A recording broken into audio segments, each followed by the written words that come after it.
Welcome to career strategist. कैसे हैं आप लोग? आज की क्लास में आप सब लोगों का स्वागत है और आज एक बहुत ही बेहतरीन बेसिक कंसेप्ट हम लेकर के आए हैं आपके लिए, जिसमें अक्सर लोगों की गलतियां होती रहती हैं। और हमने देखा है कि चाहे वो बच्चे कितने भी पढ़े लिखे हों, इवन आईआईटी से पास आउट बच्चे भी कई बार ऐसी चीज़ों की गलतियां कर देते हैं। कई बार, सारे नहीं, कुछ ऐसे होते हैं जिनसे गलतियां हो जाती है, कर नहीं देते हैं, हो जाती है। जानबूझ के तो कोई करता नहीं, उनसे भी गलतियां हो जाती है। और अक्सर इसमें हमने लोगों को उलझते हुए देखा है। सोशल मीडिया पे अक्सर मैं ऐसे क्वेश्चंस देता रहता हूं और जिस पे लोगों की प्रतिक्रियाएं आती रहती है। और हमारी बड़े बड़े लोग भी जो अच्छे पढ़े लिखे हैं, जिनके पास अच्छी डिग्री है, ऐसे लोग भी इसमें गलतियां करते हैं और फिर उल्टा बहस बहुत करते हैं, जोरदार बहस करते हैं, नहीं ऐसा नहीं, वैसा, वैसा नहीं, वैसा। तो फिर आप इस प्रकार के सवाल के लिए आज आप तैयार हैं।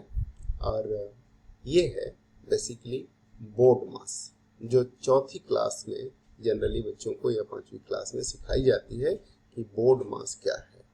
और वैसे इसका पूरा नाम रख सकते हैं बी बोर्ड मास, लेकिन अभी हम फिलहाल बोर्ड मास पे ही कॉन्सेंट्रेट करते हैं। या छोटे बच्चों को डी मास तक सिखाया जाता है। डी मास का मतलब, ये डी मास का फुल फॉर्म हो गया। डी मास छोटे बच्चों को सिखाया जाता है और बड़े बच्चों को मास। तो आज हम बात करने हैं बोर्ड मास की। बोर्ड मास, ठीक है।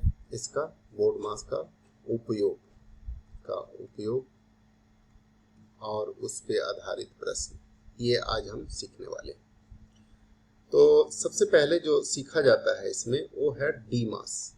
डी मास जो छोटे लेवल पे करते हैं उसको सिर्फ डी मास कहते हैं। और डी मास में क्या होता है कि डी फॉर डिवीजन, और पूरा नाम इसका होता है बोर्ड मास। और बोर्ड मास के अलावा एक और भी हो सकता है कि बी बोर्ड मास। तो हम इसका पूरा नाम कह सकते हैं B BODMAS. B for bar, B for bracket, 2 bar B होता है। लेकिन फिलहाल बोर्ड मास की बात करते हैं। तो बोर्ड मास में B stand for bracket, bracket, ठीक है, यानी कोष्टक, कोष्टक का काम करते हैं। उसके बाद ओ मतलब ऑफ, ऑफ का मतलब का, ठीक है। डी का मतलब है डिवीजन, डिवीजन का मतलब भाग, भाग देना। उसके बाद है क्या, एम, एम का मतलब है मल्टीप्लिकेशन, मल्टीप्लिकेशन, इसका मतलब गुणा, मल्टीप्लिकेशन, ठीक है, मल्टीप्लिकेशन, गुणा। और फिर ए फॉर एडिशन, एडिशन मतलब जोड़। और फिर हम कहते हैं क्या, एस, एस का मतलब सब्ट्रैक्शन, सब्ट्रैक्शन का मतलब घटाओ, सब्ट्रैक्शन, सब्ट्रैक्शन का मतलब घटाओ, घटाओ, ठीक है।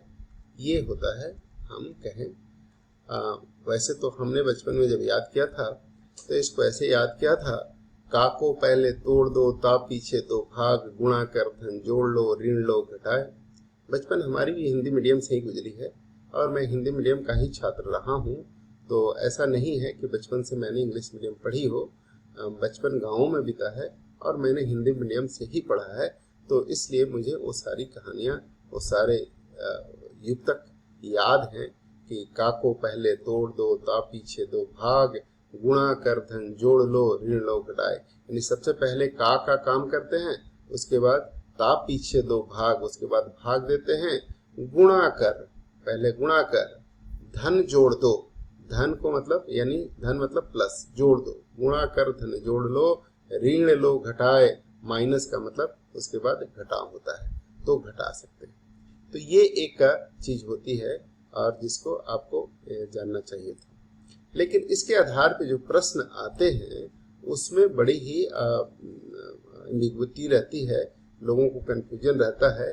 जानते सब है, पढ़ा सबने होता है, लेकिन अमल करने की जब बात आती है तो उनमें कंफ्यूजन रहती है और लोग इसमें गलतियां करते हैं। जैसे अभी आप सोशल मीडिया का ज़माना है, इंटरनेट पे बड़ा ही फेमस एक क्वेश्चन जो बहुत वायरल हुआ, फेमस क्या वायरल हो गया, और आजकल तो कुछ भी वायरल हो जाता है तो आप सबको फेमस नहीं कह सकते, लेकिन ये एक फेमस क्वेश्चन था कि जो वायरल हुआ था वो ये था कि 8 डिवाइडेड बाई 2 प्लस 2 क्या होगा, क्या होगा। ठीक है, इस सवाल का जवाब आपके हिसाब से क्या होना चाहिए बताइए। बोर्ड मास तो आपने भी पढ़ लिया है, पढ़ाई होगा निश्चित रूप से, घटाओ, ठीक है ना। तो ये अब क्या होना चाहिए बताइए, इसके हिसाब से आप क्या आंसर होना चाहिए, इसमें कुछ आइडिया है तो बताइए क्या आंसर होना चाहिए। अब बोर्ड मास के हिसाब से क्या होना चाहिए, पहले ब्रैकेट का काम होना चाहिए। सबसे पहले कौन है, ब्रैकेट, तो ब्रैकेट का काम होना चाहिए, ठीक है ना। तो ये हो गया 8 डिवाइडेड बाई 2 इंटू ब्रैकेट का 2 प्लस 2 क्या हो गया 4। उसके बाद ब्रैकेट का काम तो हो गया जी, फिर क्या होना चाहिए, फिर होना चाहिए डिवीजन का। ब्रैकेट ऑफिस में है नहीं, डिवीजन का काम होना चाहिए, तो डिवाइड करेंगे। तो अगला स्टेप क्या होगा कि 8 डिवाइडेड बाई 2, ठीक है ना। 8 डिवाइडेड बाई 2 कितना हो गया 4, और ये यहाँ कुछ नहीं है, मतलब ये मल्टीप्लाई है, तो ये हो गया 4। अब 4 इंटू 4 इंटू 4 कितना हो गया 16, ये आंसर हो गया, ये इसका उत्तर हुआ, और यही उत्तर सही। कुछ लोग क्या करते हैं कि 2 इंटू 4 8 कर लेते हैं, और 8 डिवाइडेड बाई 8 1 कर देते हैं, और यही मूल मात्र 2 उत्तर है मुख्य रूप से, जिसमें लोगों में बहस चलती रहती है कि नहीं 1 होगा, कोई कहता है नहीं 16 होगा। जो लोग 1 कहते हैं उनका तर्क ये होता है 2 times of 4 is 8 and 8 divided by 8 is 1, लेकिन गलत है वो। आप इसको निश्चित रूप से कह सकते हैं कि ये गलत है, 1 आंसर गलत है, 16 आंसर जो है वो सही है। तो लोगों में ये बहस रहती है। आप भी किसी को अगर ये पूछेंगे तो निश्चित रूप से वहां पे बहस की गुंजाइश होगी, और लोग इस तरह के सवाल में बहस करते ही करते हैं। एक और सवाल इसी तरह का लेते हैं, जरा देखिए। ये है सवाल 48, ठीक है, ये सवाल है 48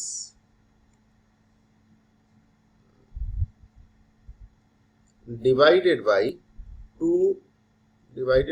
2 इंटू 9 प्लस 3। अब ये क्या होगा, ये क्वेश्चन। इसी तरह से इस प्रश्न को भी आप कर सकते हैं। क्या कर सकते हैं इस प्रश्न को, देखिए 48 है डिवाइडेड बाई 2, 9 प्लस 3 क्या हो गया 12। ब्रैकेट का काम पहले कर दिए, अब काम किसका करना है, डिवाइड का। तो 48 डिवाइडेड बाई 2 इंटू 12 है, ये बेसिकली है 48 डिवाइडेड बाई 2 इंटू 12 है। तो इसलिए पहले डिवीजन का काम कर लिया, फिर मल्टीप्लिकेशन का। तो ये क्या होगा, 48 में 2 से डिवाइड करेंगे तो ये होगा 24, और 24 में 12 से गुना करेंगे तो 288, ठीक है, ये 88 आंसर होगा। कुछ लोग फिर यहाँ भी क्या करते हैं, 12 गुने 2 24, और 48 में 24 से भाग देके 2 आंसर लिख देते हैं, तो ये गलत होता है, ठीक है। तो उम्मीद है कि आप ये जो एक छोटा सा इंटरेस्टिंग क्वेश्चन था ये आप समझ पाए होंगे। आइए कुछ और सवाल करते हैं, और जहाँ पे बच्चों की कंफ्यूजन रहती है उसको दूर करने की कोशिश करते हैं। आइए देखते हैं, क्वेश्चन लेते हैं। लिखा है सरलीकृत करें, सरलीकृत करें, ऐसा लिखा रहता है, और सरलीकृत करके इसका आंसर भी बताएं। तो किसको सरलीकृत करना है जी, तो ये लिखा है 1 प्लस 2 इंटू 1/2 का 4 माइनस 3 माइनस 7/8 प्लस 2 इंटू 3/8, 2 सही 3/8 माइनस 1/4, और ये ब्रैकेट बंद, और प्लस 2 का मान क्या होगा ये आपको बताना है, ठीक है। कर्ली ब्रैकेट है, ठीक है, तो इसका मान क्या होगा। अब इस चीज को बताने के लिए आपको दिमाग ऑप्शन भी दे देता हूं। चलिए ऑप्शन भी दे देते हैं इसका। ए ऑप्शन दे देते हैं 2 पूर्णांक 1/8, बी ऑप्शन दे देते हैं 6, सी ऑप्शन दे देते हैं 7, डी ऑप्शन दे देते हैं आपको 6 पूर्णांक 1/2। ऐसा कुछ हमने लिख दिया। अब इसका क्या आंसर होगा ये आपको बताना है। तो यहाँ पर अब देखने में ये सवाल बहुत ही लंबा लग रहा है, और ऐसे क्वेश्चन कंपटीशन में पूछे जाते हैं, लेकिन फिर भी हम इसे आसान कर देते हैं अपने स्किल से। देखिए ध्यान से, सबसे पहले ब्रैकेट का काम करना होता है और ब्रैकेट में भी प्रायोरिटी है, यहाँ भी रिजर्वेशन है। पहले छोटा ब्रैकेट, फिर मझोले ब्रैकेट, फिर बड़ा ब्रैकेट का काम करते हैं। तो छोटे ब्रैकेट का पहले काम कर लेते हैं। देखिए क्या है, ये है, ये पूर्णांक जो है, पहले फ्रैक्शन को जोड़ लेते हैं। पूर्णांक क्या है, 2। 7/8 जोड़ 3/8 कितना हो गया, 10/8। 10/8 का मतलब 5/4। 5/4 में से 1/4 गया, क्या बचेगा, 4/4। 4/4 मतलब 1, और 2 पूर्णांक यहाँ हुआ तो 2 और 1 3 हो गया। अब ये पूरा का मतलब हो गया 3। अब 3 में से 3 गया तो क्या बच गया, 0। तो ये पूरा का पूरा एक्सप्रेशन आपका हो गया 0, नथिंग एल्स। ठीक है, यहाँ पे 2 गुने 1/2 का मतलब गुणा, तो ये मल्टीप्लाई कर दिया तो ये 4 हो गया। अब 2 से ये 4 काटो, चाहे 2 काटो, क्योंकि ये भी गुणा है भी गुणा है। 2 से 2 कट गया, बचा यहाँ 4। 4 गुने 1 4, 4 और 1 5, 5 और 2 ये इधर 2 है वो 7। आंसर हो गया 7। ओरल कर सकते हैं, देख करके घबराने की जरूरत बिल्कुल नहीं है। एक बार फिर समझिए, ये है 7/8 जोड़ 3/8। फ्रैक्शन को जोड़ रहे हैं, इंटीग्रल नंबर पूर्णांक को नहीं जोड़ रहे हैं, सिर्फ भिन्न को जोड़ रहे हैं। तो 7/8 जोड़ 3/8 कितना हो गया, ये हो गया 7/8 जोड़ 3/8 10/8। 8 का एलसीएम 8 ही होता है, 10/8। 10/8 को 2 से काट दें ऊपर नीचे तो 5/4। उसमें ये माइनस है फ्रैक्शन 1/4। 5/4 में से 1/4 गया, क्या बचेगा, 4/4। 4/4 कितना होता है, 1। तो पूर्णांक 1 आ गया और यहाँ पे 2 है, तो 2 और 1 मिलके कितने हो गए, 3। इस पूरे एक्सप्रेशन का ब्रैकेट के अंदर जो व्यंजक दिया हुआ है इसका अर्थ हुआ 3, और 3 माइनस 3 क्या हो जाएगा, 0। ये पूरा 0 हो गया। यहाँ पे का मतलब गुना कर दिए, 2 से 2 कट गया, 1 गुने 4 4 और 1 5 और 2 7। 7 आपका उत्तर हो गया। अब इसको एक्सप्रेस करने की जरूरत तो नहीं है पूरा डिटेल लिखने की, आप समझ गए, आप इसको कर सकते हैं। तो बोर्ड मास से आप ऐसे सवालों के जवाब बिल्कुल ही आसानी से दे सकते हैं, इसमें कोई दो राय नहीं होगी। और थोड़ा प्रैक्टिस तो करनी पड़ेगी, प्रैक्टिस तो सबको करनी पड़ती है। यहाँ पे चलिए मैं इसका थोड़ा डिटेल सॉल्यूशन भी लिख देता हूँ, नहीं तो बच्चे कहेंगे कैसे कर दिया। 1 + 2 × 1/2 का मतलब 4 गुना माइनस 3 माइनस ये हो गया 7/8। कुछ लोग जो ऑर्थोडॉक्स करते हैं वो ऐसे करेंगे, 7 8 दूनी 16 3 19/8। ठीक है, और माइनस 1/4 और ये प्लस 2। अब इसको करेंगे तो ये लिखेंगे 1 + 2 से 2 कट गया 4 माइनस 3 माइनस, अब एलसीएम इसका कितना हो जाएगा, एलसीएम हो जाएगा नीचे 8, ये हो गया 7 + 19, 4 दूनी 8 माइनस 2। ठीक है, प्लस अब 2। ठीक है, तो ये हो गया 1 + 4 माइनस 3 और 19 7 26, 26 में से 2 गया 24, 24/3 क्या हो गया 3, ये हो गया 0 और प्लस 2, तो 4 1 5 2 7, टोटल हो गया 7 आंसर। तो ऐसे कर सकते हैं, लेकिन इतना करने की जरूरत नहीं है, आप ओरल कैलकुलेशन से कर सकते हैं और इस तरीके से आप इसका उत्तर लिख सकते हैं।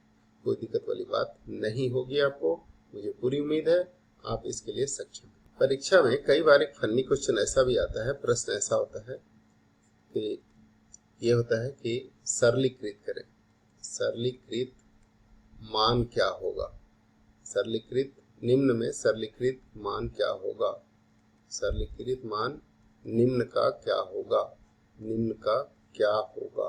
ये जैसे इस तरह का सवाल होता है, +1/1 + 1/1 + 1/1 + 1/4, ऐसा कुछ। तो इस सवाल को कैसे करेंगे, अब इसे ओरल भी किया जा सकता है सवाल को। देखिए यहाँ पे अगर हम लिखते हैं सवाल को, ओरल कर सकते हैं कि 1 + 1/4 = 5/4, 5/4 ऊपर जाके 4/5, 4/5 तो 5 + 4 9/5। ठीक है, 9/5 पर जाके 5/9, अब 9 5 14/9, ऊपर जाके 9/14 एंड 14 और 9 23/14 आंसर होगा। लेकिन आप इसको करने के लिए स्टेप बाय स्टेप हम कर सकते हैं और उसको कैसे करेंगे ध्यान से देखिए, 1 प्लस फिर 1 अपॉन 1 प्लस 1 अपॉन क्या हो गया, ये एक, देखिए कितने 1 है, 1 2 3, 1 2 3 1 लिख दिया। अब इसको हम कैलकुलेट कर रहे हैं तो 1 अपॉन क्या हो गया, 5/4, ये हो गया 1 4 प्लस 1 5/4। अब इसको आप लिख सकते हैं 1 plus 1 upon 1 plus 1 upon 1 plus क्या हो गया 4 अपॉन 5। इसको लिख सकते हैं 1 प्लस 1 अपॉन 1 प्लस ये क्या हो गया 1 अपॉन 5 प्लस 4 9/5। ये अब आगे फिर आ जाएगा, इसको आप कर सकते हैं इसी तरह से 1 प्लस 1 अपॉन 1 प्लस 5/9, 9/5 पर जाके 5/9 हो गया। ये हो गया 1 प्लस 1 अपॉन 9 प्लस 5 14/9, 9 प्लस 5 14/9। ये हो गया 1 प्लस 9/14 और 14 प्लस 9 इज 23/14, दैट इज 1 सही 9/14। ये हो गया आंसर। इस तरह से आप लिख सकते हैं। तो प्रश्न ऐसे भी होते हैं जिसको ओरल भी कैलकुलेट कर सकते हैं और आप फॉर्मूले से भी कैलकुलेट कर सकते हैं। तो सिंप्लीफिकेशन की ही बात आई है तो एक ऐसा प्रश्न भी होता है जिसको आप वर्गमूल निकालने के लिए कहते हैं। वर्गमूल में 7 प्लस √7 प्लस √48 का मान क्या होगा, का मान क्या होगा, ये आप निकालना है। तो आप कैसे निकालेंगे, इसका उत्तर ऑप्शन होता है कुछ इस तरह का, 4 प्लस √3, बी 4 माइनस √3, सी √2 माइनस √3 और डी इनमें से कोई नहीं, इनमें से कोई नहीं, कोई नहीं। ठीक है, कुछ इस तरह का सवाल होता है। तो अब आप क्या करेंगे, ये इसका मान क्या होगा। अब जो दिया है उसी में से आंसर चुनना है, या इनमें से कोई नहीं भी लिख सकते हैं, कई बार वो भी नहीं होता इनमें से कोई नहीं, या आपको लिखा होता है। तो देखिए क्या होगा, हल कैसे करते हैं, इस प्रश्न का हल कैसे करेंगे। √48 को 4 इंटू 16 इंटू 3 लिख सकते हैं, बताइए। तो √48 को हम लिख सकते हैं, √48 को लिख सकते हैं 16 इंटू 3, 7 प्लस 16 इंटू 3, 16 इंटू 3 लिखने से 16 रूट के बाहर आ जाएगा और ये हो जाएगा 7 प्लस 4√3। अब यहाँ पर क्या हुआ, ध्यान से देखिए, यहाँ पे इसको a² प्लस b² इसके रूट से बाहर आना चाहिए क्योंकि आंसर रूट के बाहर है। तो ये a² प्लस b² होगा, ये 2ab के जगह पे होगा, a प्लस b का होल स्क्वायर होना चाहिए। तो ऐसी स्थिति में यहाँ क्या होगा कि इसको a प्लस b का होल स्क्वायर होना चाहिए और ये 2ab है। तो 2ab 2 इंटू a के जगह पे 2 और b के जगह पे √3 है। ध्यान से देखिए 2ab, इसका मतलब ये चीज पक्का a² प्लस b² होना चाहिए, यानी 2a² प्लस √3a² होना चाहिए। तो है क्या, देखिए तो ये 7 को ऐसा लिख सकते हैं क्या, इसको ब्रेक करके 2 का स्क्वायर 4 और √3 का स्क्वायर 3, तो 4 प्लस 3 7 हो ही जाएगा। इसका मतलब ये हुआ a² plus b² plus 2ab, जिसको हम लिख सकते हैं क्या, 2 प्लस √3 का होल स्क्वायर और रूट के बाहर आके ये 2 प्लस √3 आंसर हो जाएगा। तो 2 प्लस √3 इसमें कहीं भी नहीं लिखा है, इसलिए आंसर हो गया नन ऑफ दीज। लेकिन 2 प्लस √3 इसका आंसर आया। हो सकता है यहाँ ऑप्शन में 2 प्लस √3 भी लिखा होता तो आप वो भी लिख देते, ठीक है ना। तो इस तरह के सवाल करने का ये तरीका होता है। उम्मीद है कि आप सीख पाए होंगे, ठीक है ना।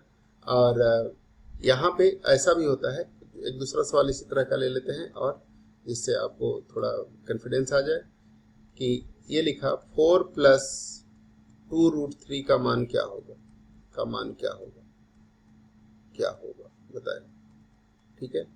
4 प्लस 2√3 का मान क्या होगा। तो यहाँ भी आप हल वैसे ही करेंगे। कैसे हल करने के लिए ये देखेंगे कि ये 2ab की जगह पे है, तो ये 2ab क्या है, 4 प्लस 2√3 में 2ab एक मतलब पक्का 1 होगा, ये 4 है, ये 2 इंटू 1 इंटू √3 रहा होगा, तभी ऐसा हुआ होगा।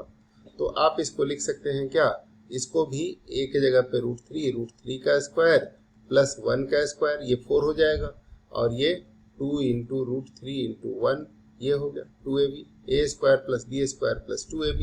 अब इसको आप लिख सकते हैं √3 + 1 का होल स्क्वायर, और ये रूट के बाहर आ जाएगा तो ये हो जाएगा √3 + 1 आंसर। ठीक है, इस तरीके से आप कर सकते हैं। कई बार क्वेश्चन पूछने के क्रम में इसको थोड़ा दूसरे तरह से भी कर दिया जाता है, यानी ऐसे भी लिखा रहता है कि जैसे लिखा जाए कि 17 माइनस √288 का वर्गमूल ज्ञात करें। वर्गमूल ज्ञात करें, यहाँ वर्गमूल का साइन नहीं होता बट लिखा रहता है कि वर्गमूल ज्ञात करें। तो आप क्या करेंगे, तो आप लिखेंगे 17 माइनस 288 को ऐसे। देखिए अब ये है हल, ये हुआ, काम तो वही करना है, यही है 17 माइनस वर्गमूल का साइन दे दिए 288 अंडर रूट में, ये मतलब हुआ।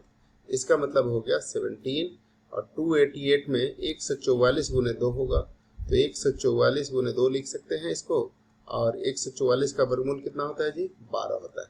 तो ये हो गया 12√2, 12√2 हो गया। अब इसको आप लिख सकते हैं 17 और ये 2ab के फॉर्म में, तो 2 × 6 × √2 कर सकते हैं क्या, 2 × 6 × √2 12√2 हो जाएगा। लेकिन अब देखना यह है कि क्या ये 17 6 का स्क्वायर और √2 का स्क्वायर के बराबर है, नहीं है, तो ये गड़बड़ होगी, ये अरेंजमेंट गड़बड़ हो गई हमारी। इसलिए यहाँ 3 × 2√2 लिख सकते हैं।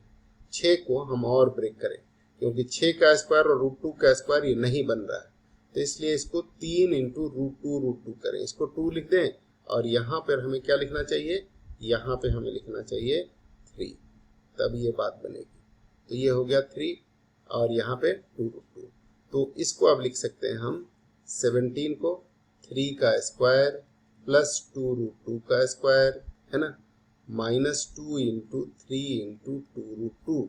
देखिए ये पे हो गया, यहाँ पे 3 × 2√2, तो ऐसा हो गया 3 × 2 6 × 2 12, 12√2 को ऐसे लिख दिया। अब ये हुआ a² + b² -2ab, तो ये हो गया 3 + 3 - 2√2 का होल स्क्वायर, तो यहाँ आ गया 3 - 2√2 का होल स्क्वायर, है ना, माइनस के साथ, ये माइनस है, मिटा के लिख रहा हूँ, ये माइनस है, ठीक है, तो ये माइनस हो जाएगा। अब ये हो जाएगा 3 - 2√2, वर्गमूल से बाहर आके ये 3 - 2√2, तो ये इसका उत्तर होगा। ठीक है, ये अभी मिटा देते हैं। ठीक है, ये समझ गए होंगे। कुछ इस तरह के भी सवाल होते हैं जिसको आप देखिए आप कि लिखा होता है कि 4 का पावर 61 + 4 का पावर 62 + 4 का पावर 63 + 4 का पावर 64 + 4 का पावर 65 किसके द्वारा निम्नलिखित में से किसके द्वारा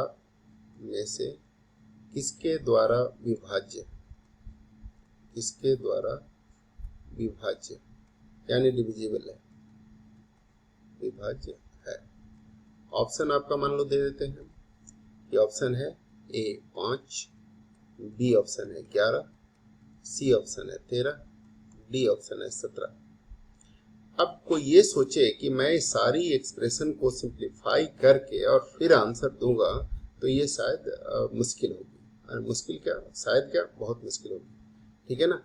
तो इसको कैसे करेंगे, तो आप क्या करेंगे कि इस प्रश्न को हल करने के लिए 4 का पावर 61 जो है सबसे लिस्ट पावर, वो कॉमन ले लेते हैं। तो हल करने के लिए आप क्या करेंगे, सबसे जो छोटा पावर है उसको आप कॉमन ले लेंगे और इसको सिंप्लीफाइड फॉर्म में लिख देंगे। तो 4 का पावर 61 अगर इसमें से कॉमन ले लिया जाए तो यहाँ क्या बच जाएगा 1, यहाँ बचेगा 4 का पावर 1, यहाँ 4 का पावर 2 रह जाएगा, यहाँ 3 रह जाएगा, यहाँ 4 रह जाएगा। अब ये हो गया, this expression can be written as 461 1 + 4 + 16 + 64 + 256। अब देखिए पूरा कितना हो गया, ये हो गया 4 का पावर 61 इंटू ये कितना हो गया 64 और 16 80 हो गया, 256 और 4 260 हो गया, 260 और 80 200 340 और 1 341 हो गया 341। अब इस 341 को किससे डिवाइड कर सकते हैं, ये देखने वाली बात है। तो 4 3 7 1 8 हो रहा है इसका सम, वैसे तो इसे पता नहीं चलेगा, देखिए डिफरेंस जो है अल्टरनेट अंक का डिफरेंस वो जो है वो 3 1 4, 4 में से 4 गया 0, तो 11 से भाग लगेगा, इसलिए इसको हम लिख सकते हैं 4 का पावर 61।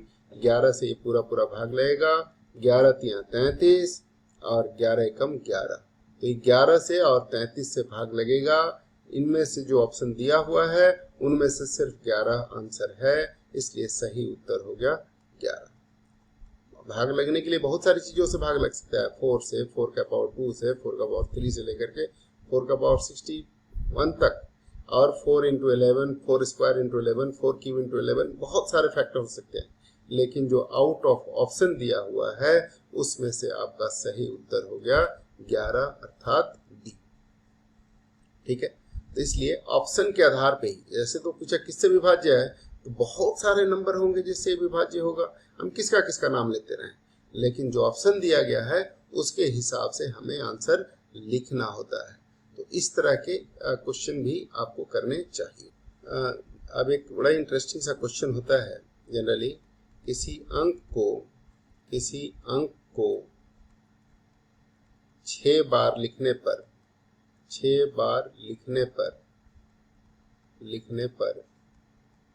बनी संख्या निम्नलिखित में से किससे विभाजित होगी? निम्नलिखित में से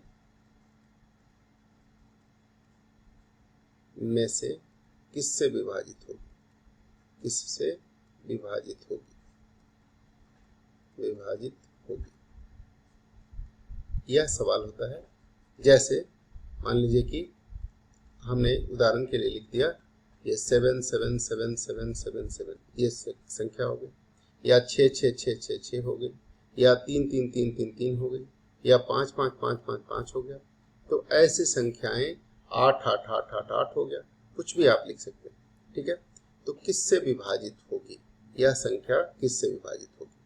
तो आप क्या करेंगे कि इस सवाल को करने के लिए ऑप्शंस भी होने चाहिए, और ऑप्शंस है इसके लिए, ए ऑप्शन है 7, बी 11, सी 13 और डी उपरोक्त सभी, ऐसा दे देता हूं, उपरोक्त सभी।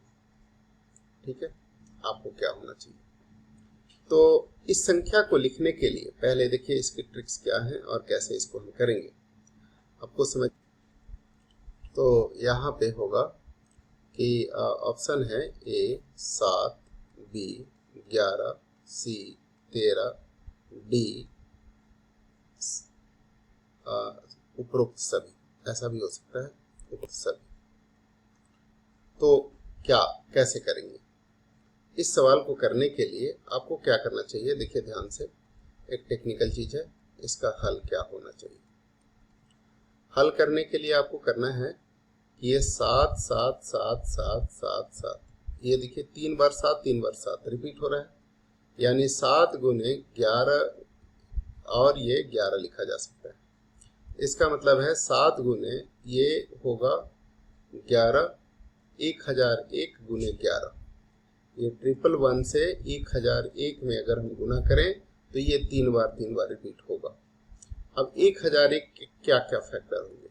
तो 1001 के फैक्टर होंगे, ये इसको 3 गुने 37 लिख सकते हैं, ये 3 से भाग लेगा क्योंकि 1 1 2 1 3 3 सम 3 से भाग लग रहा है, इसलिए पूरा संख्या 3 से भाग लेगा, तो 3 से भाग दे दिया, 3 3 9 70 21। इसमें देखिए अल्टरनेट अंकों का डिफरेंस अगर 0 है, इसमें 1 और यहाँ भी 1 0 हो रहा है, तो 11 से भाग लगेगा, तो 11 से भाग देंगे तो 11 9 99 और 1 बचेगा, फिर 1 11, तो 11। अब इस 91 को भी 13 गुने 7 लिख सकते हैं, तो 7 गुने 3 गुने 37 गुने 11 गुने 7 गुने 13, अर्थात इसके इतने फैक्टर होंगे। तो ये 7 तो 7 7 7 लिखने की वजह से है, बाकी ये सारे फैक्टर हमेशा ही होंगे, इनके फैक्टर है। अगर 6 6 6 होता तो ये 6 आता, लेकिन ये नंबर तो हमेशा ही आएगा। इसका मतलब है कि कोई भी संख्या 3 11 किससे किससे भाग लगेगी जी? तो 3 7 11 और 37 से पक्का भाग लगेगा ही लगेगा। अगर किसी भी अंक को 6 बार रिपीट किया जाए तो वह 3 7 11 13 और 37 से पक्का विभाजित होगा। ये 2, 4, 5, ये 5 ऐसी संख्या हैं जिनसे भाग लगेगा ही लगेगा, चाहे वो 6, 6, 6 से बनी हो तब भी 37 से लगेगा, 5, 5, 5 से बनी हो तब भी, 4, 4, 4 से बनी हो तब भी, 3, 3, 3 से बनी हो तब भी। और ये डिपेंड करेगा कि संख्या किससे बनी है। तो अगर 6 से बनी है तो 6 भी आ जाएगा, अगर 9 से बनी है तो 9 आ जाएगा, 8 से बनी है तो 8 आ जाएगा यहाँ पे, लेकिन ये तो होंगे ही होंगे, है ना। तो इसलिए इसमें से जो ऑप्शन है वो क्या लेंगे, 7 से भी, 11 से भी और 13 से भी, इसलिए ऑप्शन होगा डी। तो इस प्रश्न का उत्तर डी हो गया। उम्मीद है आपको ये समझ आ गया होगा और इस तरह सवाल का भी आप आसानी से जवाब दे पाएंगे और आपको कोई दिक्कत नहीं होगी, है ना। होगी क्या दिक्कत? नहीं होगी, बिल्कुल। आप मन लगा के पढ़िए, पढ़ते रहिए इसी तरह से, हम आपको दिक्कत होने नहीं देंगे। होगी कैसे? हम आपको होने नहीं देंगे। हम आपको वो सारी बातें बताएंगे जो कंपटीशन में आती है और उससे बाहर कुछ आ ही नहीं सकता, ठीक है। तो इसलिए आप हमारी क्लास में लगातार बने रहें। फिलहाल आज का वीडियो देखने के लिए आपका बहुत बहुत आभार। आपका दिन शुभ हो और आप इसी तरह से प्रफुल्लित रहें, आनंदित रहें और मन लगाकर तैयारी करते रहें ताकि कॉम्पिटिटिव एग्जाम में आप सफल हो सकें। Thank you very much. God bless.